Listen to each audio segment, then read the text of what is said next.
Assalamualaikum warahmatullahi wabarakatuh. Saya Gesti Friska Septianita, peserta Latsar CPNS 2021 Angkatan 17 Kelompok 2 PPSDM Regional Bandung. Berikut adalah mind mapping wawasan kebangsaan dan bela negara yang telah saya buat. Pada wawasan kebangsaan ada 4 poin pokok pembahasan, yaitu sejarah, definisi wawasan kebangsaan itu sendiri, simbol identitas nasional, dan juga konsensus dasar.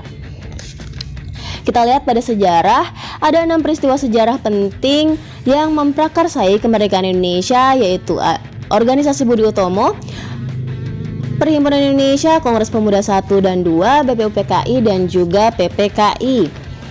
Nah, kita lanjut ke definisi. Wawasan kebangsaan adalah sikap atau perilaku, cara pandang atau kesadaran diri sebagai warga negara. Selain sejarah dan pengertian wawasan kebangsaan, kita juga harus tahu nih konsensus dasar wawasan kebangsaan. Ada 4, yaitu Pancasila, Undang-Undang Dasar, keberadaan NKRI. Jadi dimanapun kita berada, kita harus memperjuangkan NKRI. Lalu ada Bhinneka Tunggal Ika sebagai semboyan negara kita yang berbunyi berbeda-beda tetapi tetap satu jua. Lalu kita juga harus mengenal simbol-simbol identitas nasional, yaitu ada bendera merah putih. Merah berarti berani dan putih melambangkan kesucian. Lalu ada lambang negara kita, yaitu Garuda Pancasila. Ada bahasa negara kita, yaitu bahasa Indonesia. Dan yang terakhir ada lagu kebangsaan kita, yaitu Indonesia Raya ciptaan W.R. Supratman. Setelah kita mengetahui mengenai wawasan kebangsaan, kita beralih menuju bela negara. Nah, setelah itu barulah kita dapat melakukan aksi bela negara.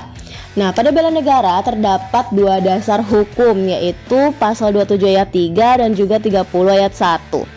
Kedua, pasal ini menyebutkan bahwa kita sebagai warga negara berhak dan wajib ikut dalam aksi bela negara. Nah, definisinya apa sih sebenarnya bela negara itu? Jadi, tekad, sikap, perilaku, serta tindakan warga negara baik secara perseorangan maupun kolektif dalam menjaga kedaulatan negara, keutuhan wilayah, dan keselamatan bangsa dan negara. Setelah kita tahu definisinya, pasti kita ada upaya untuk melakukan bela negara. Upayanya yaitu sikap dan perilaku warga negara yang dijiwai oleh kecintaannya kepada NKRI yang berlandaskan Pancasila dan juga Undang-Undang Dasar dalam menjamin kelangsungan hidup bangsa dan negara.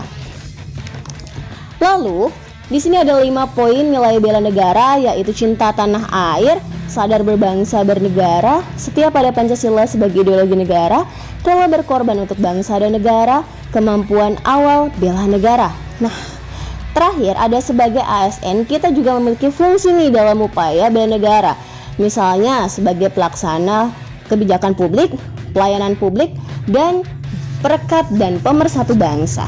Dari pembahasan di atas dapat kita simpulkan bahwa kita sebagai ASN harus menerapkan aksi bela negara dalam menjalani tugas dan fungsi ASN.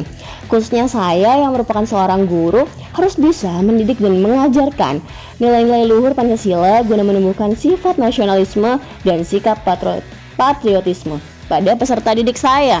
Selain itu juga kita juga harus mengikuti peraturan yang ada pada instansi tempat kita bekerja. Baik, demikianlah pembahasan mengenai mind mapping yang telah saya buat. Terima kasih sudah menyaksikan video ini. Wassalamualaikum warahmatullahi wabarakatuh.